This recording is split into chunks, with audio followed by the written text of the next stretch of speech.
Some of the things that I have tried to hammer home, specifically about this parlay bet, is that many people have an antiquated notion about sports gambling as if it's exactly the same as it used to be, let's say whenever it was illegal. The truth is that these specific types of parlays, multi-player bets, two touchdowns, combinations, have never existed before.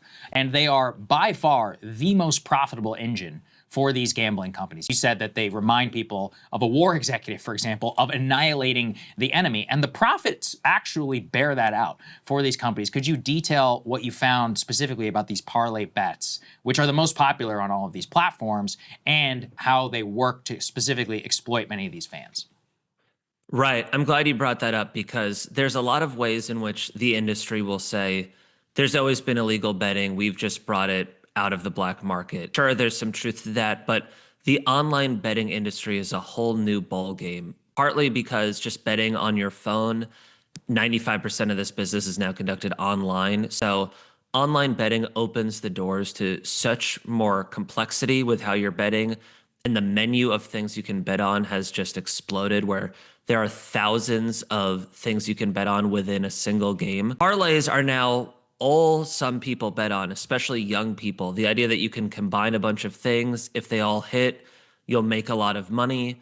You know, you might bet $10 for the chance at winning $300. You could understand how appealing that is. But 30% of bets are parlays, and about 60% of revenue comes from parlays. They tend to hold for every $100 you bet, the house holds about $30 in revenue.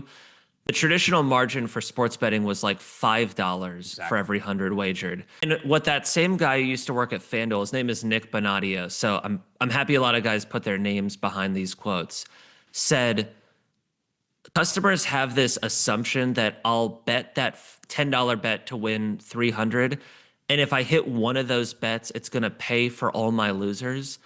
It doesn't work that way. The odds are so bad for those bets over time. It's why it's so profitable. He said, and I remember this quote, he said, not to be condescending, but I think maybe 5% of customers understand that the odds are actually so bad that these are sucker bets essentially. And yet, as I was saying, it's sometimes exclusively how people now wager on sports. Mm-hmm.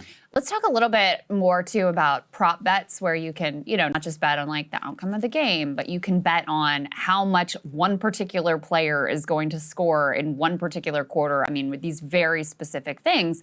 And of course, that makes it easier for those players and people who are involved in the league to get in on, rigging those bets. So how widespread is this? And how much has it undercut the legitimacy of the games that we're watching?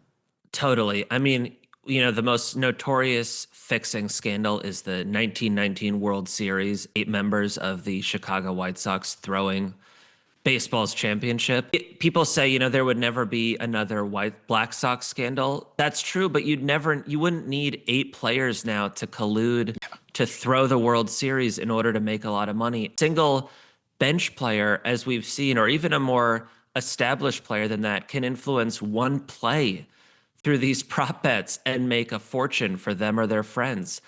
Emmanuel Clase, one of the top relief pitchers in baseball, was arrested at the end of last year, allegedly for just intentionally throwing a couple of pitches as balls.